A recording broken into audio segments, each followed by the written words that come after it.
one has made a decision to kill a person, even if it will be very difficult to succeed by advancing straight ahead, it will not do to think about going at it in a wrong, roundabout way.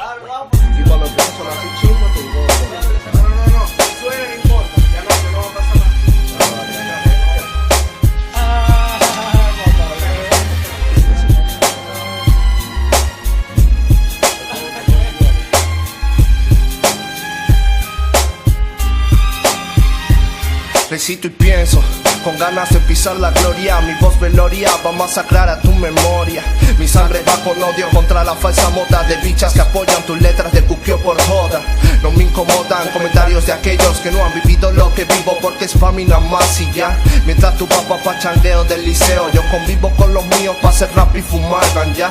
No se comparen que no pueden trotar el recorrido extenso menso que lleva este papá. Capaz de llegar a los 18 con tal de que me suba el puño la gente sería de verdad y tal cual, dudo como suena. No confío en perras que vienen a mí nada más por cantar, ni en amigos que se encadenan.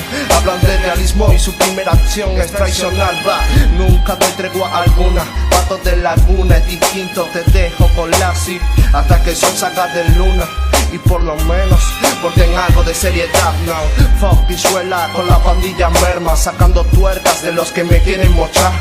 El palo gusano es el intervalo hasta que la muerte venga. Fusil de letra lleno de merma contiene la libreta. No se equivoquen que la pelona por ti ya se acerca. Y en la faz de casa después de haber una nota de letra todo se aclara, mi oscuridad pinta la cara. Si contemplaras en el pantalón te cagaras de verso rule y lágrimas en un baúl. En el Pro Tool cantando a lo old school. Ellos son lacra y el los tiene de maraca. Cuánto le falta va a sonar como suena el alfa. Yo soy hip hop desde las letras hasta las patas. ¿Y tú quién eres? La farándula que hoy espanta. Yo soy sincero compañero, no digo mentiras. Mi vida gira entre las letras y el dinero.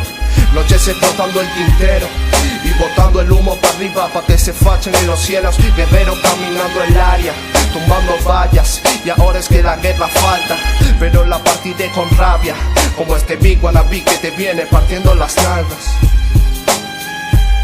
Como este big wannabe que te viene partiendo las nalgas. Yeah. Es el alfa, guau, ya, está usando los controles. Niño.